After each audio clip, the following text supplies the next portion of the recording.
I'd like to sing for all you folks that been written in and asking for all them fine tunes. I'd like to sing one that goes back a long time, says an awful lot about all of us.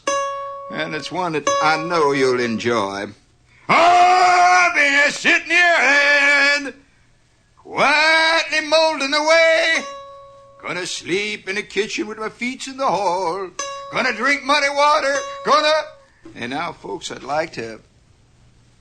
You don't want me to hear sing the rest of that. I got a lot of fantastic lyrics about that one. Of course, it all relates to the secret thing that's down inside of us. It keeps jumping out once in a while and scurrying around in that vast gymnasium of the interior man.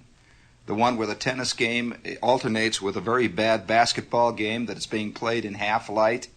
And the rules keep shifting and changing, and you don't know which side to cheer for. You don't know whether or not to holler for the guys that are taking the rebounds or holler for the guys that are trying to hook them in over the guys that are taking the rebounds. Well, I'm going to drink muddy water. Going to sleep in the kitchen with my feet in the hall.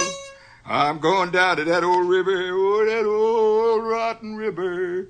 Going down to the shore. Going to look out over that water into the dark and stormy night. Gonna dream, gonna think, gonna spit and yell and holler about you, baby. Oh, I'm gonna drink muddy water. Gonna drink muddy water. Gonna drink. All together, gang, let's go.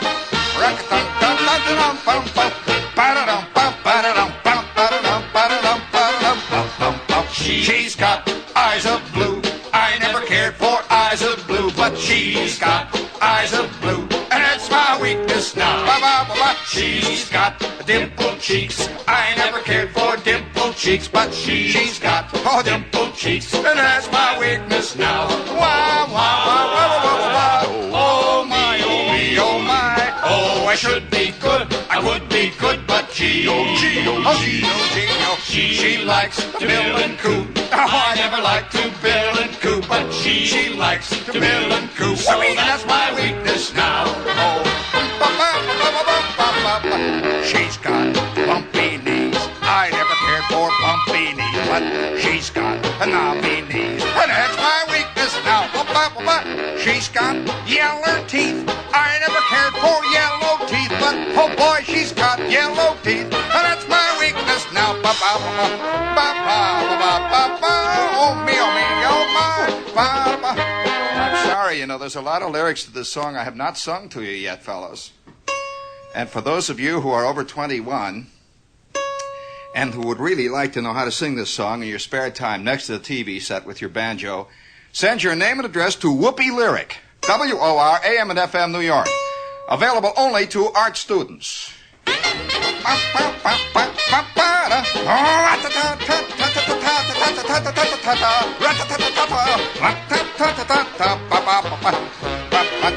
Wait till you hear this change, boy. Quack, quack, quack, quack, quack, quack. She talks, a baby talk.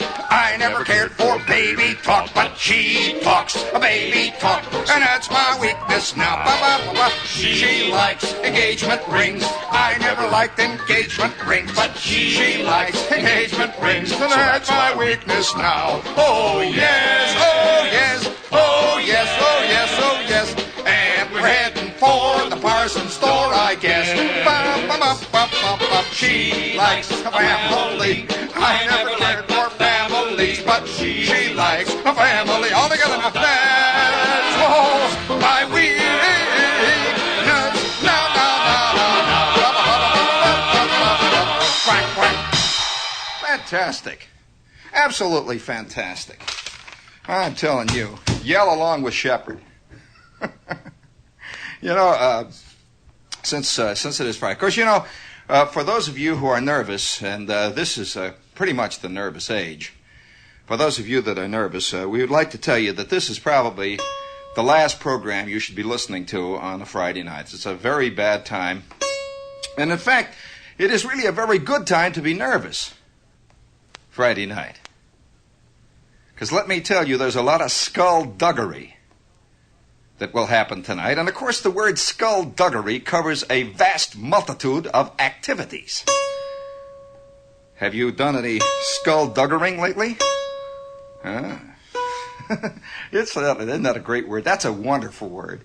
I think our language, in so many ways, is like the muteness that's beginning to attack the human soul because of the tremendous mechanization of all this stuff. You know, you just can't. It's when we lost the Dickensian turn of phrase, the kind of language, the kind of words, the scope and the breadth of the language of the people. When people would talk to each other, I think we lost a great deal. I would love to say to Leader, for example, Bob Leader, I'll have nothing to do with this confounded hornswaggling skullduggery, this idiotic, insolent gallimaufry that you call this ridiculous. All together. And nobody would ever think of in a political address to refer to what the opponent is doing as outright, blatant, blackguardly skullduggery. You know, this is. And no, they don't. They just wouldn't do it. And there are other phrases, of course. Being the way the world is today, you can hardly use them. I can think of about 25 great phrases. Believe me, I will give you the brass figurine with bronze oak leaf palm. If there is one of you, I heard this phrase last night, and I wouldn't have believed it, because it is a phrase that my mother used to use continually. She would look out obliquely through that tangled mass of dying geraniums that cursed my old lady and still do. She has never been able to successfully grow a geranium in a Campbell's can for more than 3 weeks. You know, they get that funny look. I don't know what it is about them. What happens to them? They get very neurotic. But yeah, she used to stand there and look out through those geraniums in the kitchen window over the sink. And the sink was doing it, you know. The sink is all clogged up with coffee grounds and all kinds of stuff. And she would take the thing, you know. We had a faucet in our house that if it was turned exactly the right way, Flickinger's house, 2.5 blocks away down the street, would jiggle up and down. It had such a fantastic effect on the main. This kind of thing, oh boy. And you see Flick's house going up and down, the bricks falling out. Flick would come on, turn it off! And we'd fix the faucet in there. Well, we had, you know, everybody was connected up in the scene. So my mother would look out of the window. You know, it's on a November day like this when the furies are out, the wind is howling in off the lake. You know, it's a good 47 degrees colder in Chicago at any given time in life, or during the summer, a good 47 degrees hotter than it is here. And, oh yes, they faced the life, and she'd look out there, and you could see the flickering of the blast furnace dust, and you'd see the red and yellow flames catching Bruner's backside as he's sliding up and down the back steps, trying to make it up to the back door. It's Friday night, and the wind is howling in, and it's 100 degrees below zero already, and the ground is as hard as a rock. And she'd look out there and peer into that darkness and the flapping clotheslines and the lost and gone, sad, weeping tears of yesterday's washcloths and the ancient inverted bowl of the Midwest. She looks out. She says, I feel tonight like the wreck of the... I will award you the brass figurine with bronze oak leaf palm if you can tell me what my mother felt like the wreck of, Edward.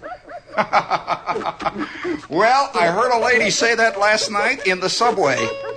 She's looking to, and she's a real Bronx lady, and she says, Marcia, I'll tell you, I don't know how I'm going to stand it. My feet are just killing me. I tell you, I feel like the wreck of the... And she laid it right out there, and I said, by George, it's still there. I'm going to drink muddy water, going to sleep in the kitchen, gonna sleep with my feet in the hole. Gonna drink muddy water. 'Cause baby, I lost you. I'm sleeping in a lonesome bed tonight.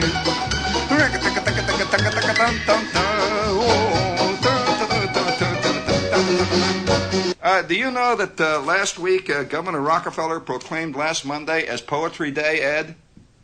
And this week is school lunch week. So oh, boy. Speaking of insanity, this is WOR, AM and FM, New York. And as long as we're on the subject of it... Oh, here, we have, before we go any further, we have a note from the newsroom. Ted. Here's a bulletin, Justin, Gene, from the WOR newsroom. On that late report we had on the 11 o'clock news concerning the crime killing, 2 young men under arrest for disorderly conduct tried to shoot and fight their way free on the Upper West Side tonight, but they were killed by a burst of police gunfire.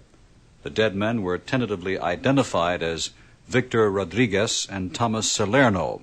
They were apparently in their early 20s. The incident occurred on 96th Street in an underpass below the West Side Highway. That's the latest. Stay tuned here to WOR for further details. Now, back once again to Gene Shepard. Boy, and life goes on Friday night. Well, let's see. Before Eddie, you got that thing in there? Come on, let's go with the Buick spot, and we'll continue. There we go. Yeah, hit it. Oh, boy. Oh, wouldn't you really rather have a Buick? A Buick? A Buick? A Buick? A Buick? A Buick? Oh, wouldn't you really rather have a Buick than any other car this year? Rickety-ting. Buick Special, Buick LeSabre, All together, gang. Sing it out now. Electra 225, Ba-ba-ba-ba-ba. Buick Skylark, So personal. Buick Wildcat, Wild. Buick Riviera means adventure when you drive. So wouldn't you really rather have a Buick this year? Ba-ba-ba-ba. Wah, wah, wah, wah. Wah, wah, wah, wah, wah, wah, wah, wah, wah, wah. Wah, wah, wah, wah. Wah, wah, wah, wah. Wah, wah, wah, wah, wah, wah, wah, wah, wah, wah, wah, wah. So wouldn't you really rather have a Buick? A Buick? A Buick? Or wouldn't you really rather have a Buick this year? You know, someday I'm firmly convinced that we will recognize the folk song of our time as the giant singing commercial. I mean, if you're going to take the idea of a folk song as being a song that sings of the concerns of the people of the now, you know, sings about their real concerns and sings about the thing that they really want, and is a functional song. This whole folk thing is very interesting to me in a lot of ways. The drive. Well, before we get into the folk thing, we better get on with some more of these commercials. Get them out of the way here. Let's see. We have the pottery of all nations, and I must tell you, you better get on the stick if you would like to order a catalog of the pottery of all nations, and they have a beautiful colored catalog that is just a little tiny percentage of all the fantastic imported from all over the world pottery that they have available down there at tremendous prices. I would like you to whip a card into the mail immediately addressed to POT, P-O-T-W-O-R, New York, New York, and they'll send you a catalog, and you don't have to include postage or any of that jazz. Now, the pottery of all nations has been a long time a kind of landmark down in the village. They're at Sheridan Square. They have pottery. They have French cookware. They have Danish dinnerware. They have silverware. They have all kinds of things from all over the world. And if you spend about 10 minutes down there, you'll know that this is about the most unusual place you've ever been in as far as pottery is concerned. They have one up at 64th and Lex, one over on Paramus and Route 4. And the address, again, if you'd like to send for the catalog, do it quick before Christmas. P-O-T, POT, W-O-R, New York. Okay? Let's see. We got football promo. Who are they playing tomorrow? All right, let's see. Tomorrow, football. Gee, I don't have the football. Oh, here it is. Tomorrow, they're playing Pitt tomorrow. Army. They're going to have trouble with that one. Pretty good football team. Army is playing Pitt tomorrow on WOR at 1:15. And let's see. We have here the Children's Fund, the Christmas Fund. Your contribution, Box 710, Times Square Station. This is an old, long WOR charity. Now, getting back to the problem of Friday night, and the thing about that expression brought to mind something which I suppose in the way, has some kind of a very deep subterranean, and I use the word advisedly here, subterranean meaning in every one of us. The wreck of the... Do you ever hear of an expression like that? I feel like the wreck of the blank. What is the thing that's referred? Do you know the word, Ed? Do you know anything about that wreck? Do you know why they picked that one to be the wreck of the? It's very interesting. This. What? I've got them? Huh? I don't know what you're saying. You never know that. I can't hear that. They do that every time. Some people have been here 20 years and they don't know that yet. But Ed, that is connected with the fear that we all have of under the ocean. I think one of the reasons why people are being drawn into, continually being sucked into the skin diving thing, is because of the fear of the undersea world, being under there. There's something about being under the water that just scares the daylights out of people. If you've ever hung your head over the side of a rowboat in a quiet lake and just look way down into the deeps there, and you see the weeds moving back and forth, and once in a while a turtle swims back, boy, I'll tell you, that's a real scary scene. Well, there is also something that is even more, in a way, scary than being underwater. Have you ever been in a cave? Boy, the fear of being in a cave or being under the ground, somehow the subterranean world is far more scary even than the ocean, because, the light comes into the ocean. You can see it, there's a fish in there. It's scary enough. But the idea of under the earth, really, somehow, that's extremely scary. And have you noticed that of all the things that we have done, mankind has been around on the earth for a couple of billion years now, probably, at least 2.5, thereabouts, they say now. And yet, nobody has really seriously explored under the earth, really seriously done it. There have been a few little borings down into it and a few theories and so on kicked around about it. And people believe that they think they know what's there, and they have an idea of how the earth is made, the core of it and all that. And it's pretty well documented, but nobody really explores under the earth. And I think that the desire to explore under the earth is not there. It scares even a scientist. Somebody goes, well, I'll tell you what we do. We have automatic climbing and the diving, and it's a digging thing, yeah. We have invented it now, and you can sit in there and operate the controls, and it has a great big windshield, you see. And you can dig now under the earth, and you can dig, say, maybe 5, 10, 15, 25 miles under the earth, and then you can go 28 miles over towards Trenton, if you want to, and just explore what is under there. Well, I would be willing to bet that almost any one of us, Ed, would be far more easily gotten into a spaceship shot off towards Venus. I'm sure of that. Than to be sent down towards the core of the earth in some kind of a insane digging machine that dug like a mole, and had lights, and you could see down there, and it just keeps digging the earth away, and you could see the stuff, the rocks going past. Oh boy. Well, that is a funny thing, and how I came just occurred to me tonight. I saw a cartoon, and it related to one of the great fears that we all have, and that is the fear of the big hole in the ground. There is have you ever stood next to the Grand Canyon?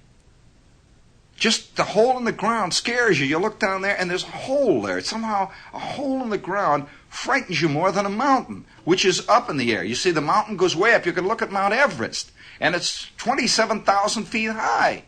It's a fantastic mountain, and the snow is flying, and the wind is blowing off, and guys are being hurled to their death. And somehow, looking in the Grand Canyon will scare you 5 times more than looking at the mountain.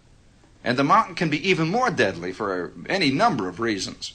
But one of the scariest scenes that I've ever witnessed or looked upon myself is to look in a great big hole in the ground and just look down in it.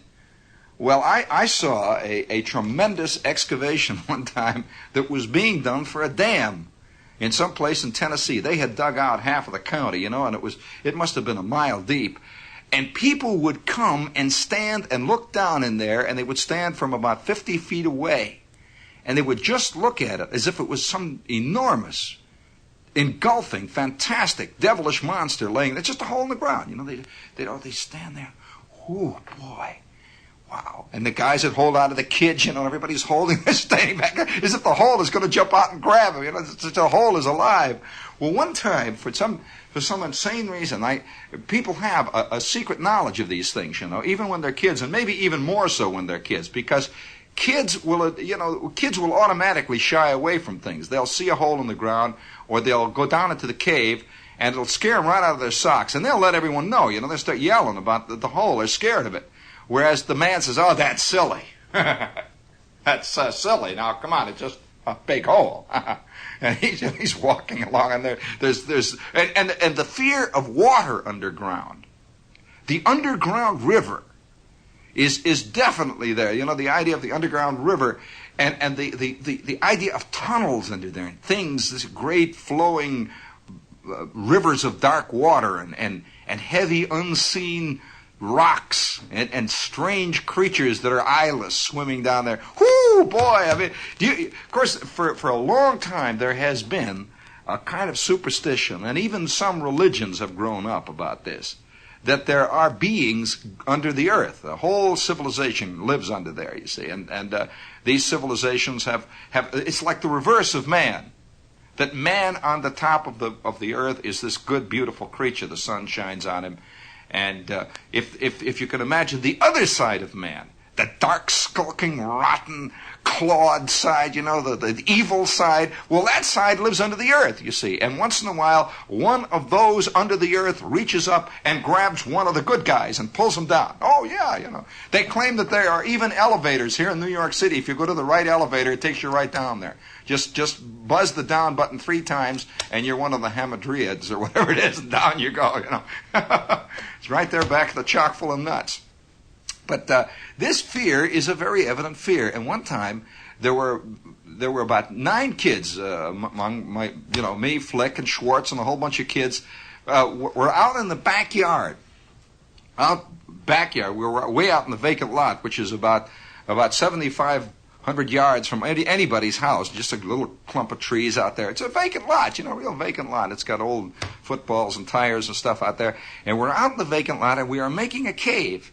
We are digging a hole, which we were about to cover over with stuff like cardboard and tin and all that stuff to make a cave. Well, we are digging. We are digging all day Saturday. And we are digging now. It is about 8 o'clock at night. We've had supper. We're still out there digging. See, we're digging.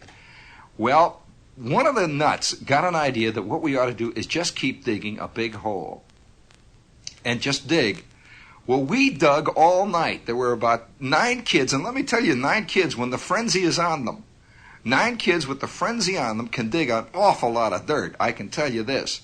Well, we dug this great big hole, and the next day, we're out there digging again. Just digging a big hole, a fantastic hole. And now it's about 9 feet above our heads, and we're climbing up on each other, pulling each other out, and there's water in the bottom of this thing, and we are uncovering grubs and stuff, and all kinds of junk, and roots, and rocks, and grubs, and old tin cans, and ancient pieces of artifacts, and arrowheads, by the way. And so we are digging this hole bigger and bigger and bigger.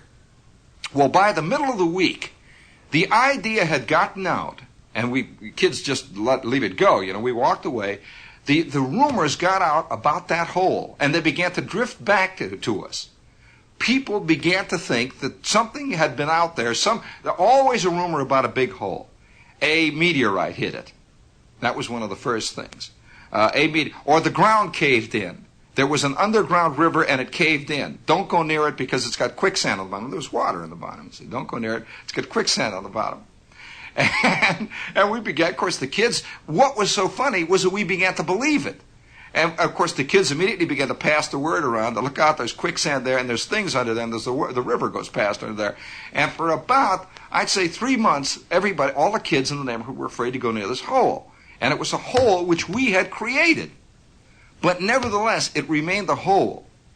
Well, my experience with big holes goes considerably more than you would have, say, if you lived here in New York, because I'm sure that there is very little big hole business where they just leave a hole there. Just leave it there. Just leave a hole. Now I remember one time in this town, in Hammond, Indiana, for some reason or other, Somebody had decided to build a building, Ed. The building was being built, and it was one of these big block square buildings. You know, it was a big building, you know, like a bank or something. And it was in the Depression, and along about the time they had gotten the gigantic hole in the ground made, it was a great big hole in the ground, it fizzled out. It just fizzled out. You know, everything, the money went out, or whatever it is, it just fizzled out. And that hole in the ground remained in the middle of the town, more or less over towards the, like would be over the east side here in New York. It remained there for as long as I could remember. But as it remained there, it began to grow its own nature. Reeds grew in the bottom of it, and cattails grew. And the water that had been in there from the original digging became a swamp. It literally was like a swamp, and frogs were down there. Not only frogs lived there, then turtles were down there. And after that, there were crayfish and stuff like that. And there were all kinds of, it became a natural phenomenon, and also became then the subject of about 97 million different theories and stories. Stay away. Everyone had forgotten originally that it was a hole dug in the ground. It was just a hole in the ground, that's all. And it became like the Grand Canyon. Don't go near it. It's got quicksand in it. Well, one day I am down, kids are always, you know, they run out. So I'm down on the edge of the water, and I found an axe, a hand axe, just an axe, you know, just a hand axe. And I was amazed, you know, finding a great find like that. A hand axe down there hidden in the reeds, half buried in the water, in the mud. And I took the hand axe and I took it home. I found this great thing, see. So I take it home and I've got this thing and I'm polishing it and I'm sharpening it. I've got a file out and I'm on the back porch sharpening it. And my old man came home and he took one look. He said, "Where'd you get the axe?" I said, "Well, you know, I found it." He said, "You found it?" Right away he's happy. He said, "You found it? Gee, wow. You mean you just found it? Were you out junking or something?" I said, "No, I found it in the big hole." And this big cloud came over his face. "Where?" I said, "The big hole." And immediately I can see him. Giant murder axe discovered in swamp. Kid held. You know, that kind of thing. Oh, boy. He said, "What? You found it in the big hole?" And he says, Where? I said, "Well, down there on the other side, over by Kennedy Avenue, the big hole on the other side." And I didn't know what I'd done now. I'm scared to death. He says, "Come here, give me that thing." He said, "Oh, boy." And he rushed it and he put it in the garage and hid it. And about 10 o'clock that night, the old man takes the axe out there and throws it back in the big hole. As far as I know, the axe is still in the big hole. Well, you know, the thing is, it's the fear of the hole. Now, that thing that we're walking around, you know, we know very little about it. You walk around here in New York. Of course, it's easy to forget in New York that there's an earth under there. You just figure it's 68th Street that's under you. You know, there's more to it than that. And it isn't just, you know, it isn't just 6th Avenue that's there. It wasn't there in the beginning when the glaciers came. The glaciers didn't march along and leave 57th Street there. There's that thing under there, you see. And it is very hard in New York City to remember that. But now guys out in, say, Indiana are never ever allowed to forget that there is an earth, a genuine earth under their feet. Because the first thing that happens in the spring is that everything for miles around in Indiana is covered with earthworms. You walk down the street, you squish along, and the earthworms are all over. They have come up, you see. They're coming out of the earth. They don't come out of 6th Avenue. It's very hard to find them coming out of there. But they do come out of the earth there. And then a couple of weeks later, you're walking along, and suddenly the earth is covered with 87 million grub beetles. These are these big beetles that come out. They come out of the earth. You walk, squish, squish, squish. And then there are the ants, and then there are the things. So you are never left without that feeling that the earth is there. I'm beginning to believe that the writers in America, the guys who are going to write about the way it is to be alive in the 20th century, are not going to come out of New York. They can't. Because the people in New York do not understand. They have not felt this thing shaking under them. They don't see that sky whistling over their eyes. And they don't feel the thunder when the jet goes past. You know, they go around us here. Well, one other thing that is connected with the deep hole theory, we also have an innate fear of ruins. Now, I don't know what it is about a ruin that scares you.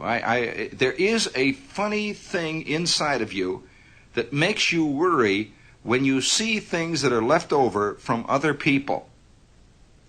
Some other civilization or something. I don't know what it is. And especially when you get into real ruins. I remember walking through Pompeii, the ruins of Pompeii, and here's this town. You know, everyone knows about the ruins of Pompeii, but I don't think I have never read any description of Pompeii that tells you about that strange, oppressive scariness that hangs over it.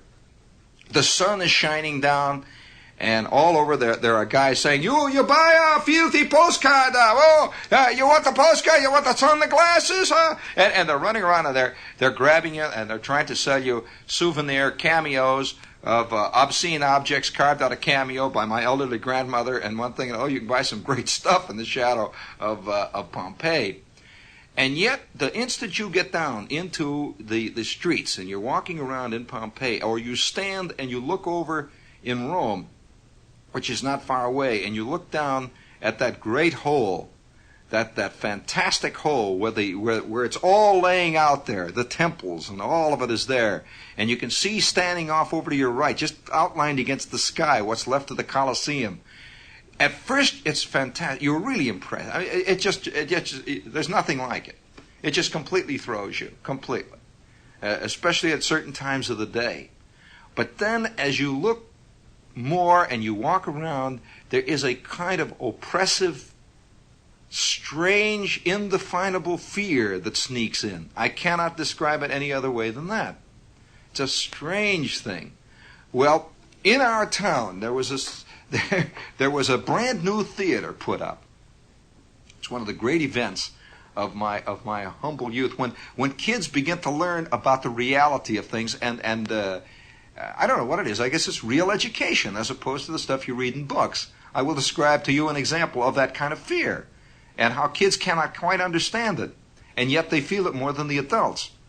There was a brand new theater built in our town. It was like, it was a big thing. It was like a Rockefeller Center, that kind of thing. It was when they were building really jazzy theaters with gigantic moats and swan's edge, that kind of thing, with the great gilt Cupid dolls, and they had purple ceramic fountains that would squirt perfumed water. And you could throw your gum wrappers down there amid these great big goldfish that would swim around in the lobby. And they had a brass, bronze, and imitation German silver box office there that was 7 stories high. It was like a giant kiosk with lights playing on the top of it, that kind of thing. It was just a fantastic thing. It had giant organ built all up in the back there with 7,000 pipes, all painted gold, and the organ would come out with neon signs and everything going. Oh, it was just wild, like a 5,000-seat theater. And everybody went to the opening of it. They had some big picture there, and it was a big thing. Everyone went down there. And it was this great movie house that everyone wanted to go to. And they all crowded down there. It opened right in the middle of the Depression. And it was just the biggest thing that happened in years there. Well, we all went to the first week. The opening week of this thing was madhouse. Everybody had saved their whatever it cost, $1.10 or 89 cents or whatever it was to get in. It was like going to the World Series. So everyone went down there. They gave everybody a free dish. It's a souvenir free dish. The State Theater opening. And by the way, my mother still has the souvenir of the State Theater opening. It's a dish. It's a little funny, phony. This crummy looking metal that they make these little miniature Empire State Buildings out of. That's what is that stuff? Well, she's got a little dish. It says opening souvenir dish, ashtray or something of the State Theater. So we went down there, and it was a big event. It was like Wednesday we went down there.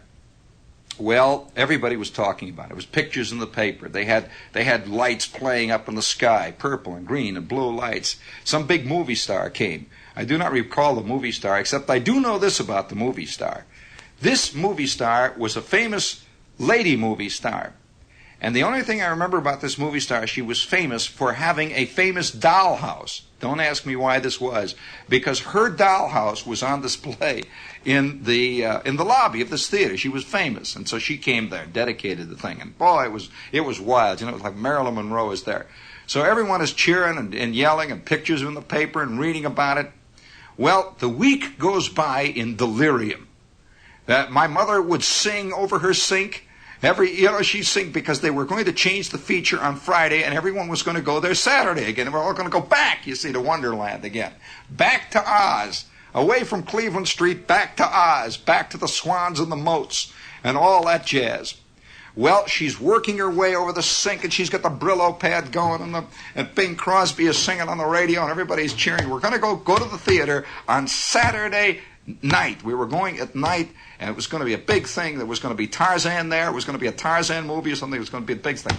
So everyone's looking forward to it. Well, on a Friday night, that's why ever since I've had a deep foreboding about Friday nights. The Friday night concluded. It was about 1 o'clock in the morning. Maybe 2 o'clock in the morning. The entire city is asleep, except the guys that are fist fighting, yelling, other guys doing other stuff, guys walking around drunk. Bruner was down in the basement making some more, and it was, there were guys that were up, but they were nefarious people. All the good goers to the Rudolph Valentino movies and stuff were asleep. Okay, you got it? So everyone's asleep. See, the square world is all asleep. So we're burrowed in there, and it's about 2 o'clock in the morning, and it's a cold November night. And it's quiet, very quiet. The streetcars have sort of petered out, and I am dead to the world. I've been dead to the world since about 9. At that time, I'm about 6 or something, 5, some little kid age, and we're all asleep. When all of a sudden, out of nowhere, without any warning, it must be the way it is when war comes, when nobody is notified of it, and it just happens. We are all asleep, and suddenly it goes. There is a gigantic oomph. Just the house went, and you could hear cups and stuff. And I pulled, and my old man, what's the matter? The furnace. Oh, he runs down right away. The furnace. He's rushing around. Oh, the furnace. And my mother is jumping up, and the flashlights are going, and all around the whole neighborhood you could see lights coming on. People, hey, whoa, oh, oh, oh, oh. And then we saw it. Over in the horizon there, towards the center of town, there is this tremendous, gigantic, great, it looked like an enormous iceberg of flame, just sticking up in the air, and above it is the first mushroom cloud I ever heard of. People like to think mushroom clouds come from atomic explosions. They do not.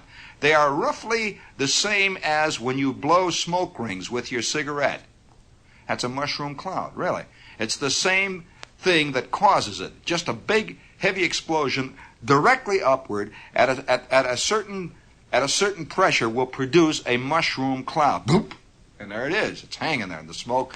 Well, where is this thing hanging over there? It hung there in the air, Whoo! And everybody's, and right away, people thought the whole steel mill blew up. Steel mill, Asso blew up, Sinclair Oil blew up, and they're running around, and the old man is out there, and he's getting the Graham Page out, he's going to go, everybody. And you see guys running around with their underwear, and it's winter, we had a town that was an insane fire going to town, everybody was rushed. Everybody's running around. My mother's got her orange bathrobe on, and the kids got their sheepskin on, and we're back out in the car, and we're going. Well, I'll tell you, of course, the rumors immediately, it's the mill. Well, the mill is in back of us. Nobody thought, well, the mill is the other way, It's the mill. Then everyone says, no, it must be Esso. No, it can't be. What is it? Well, it finally came to light.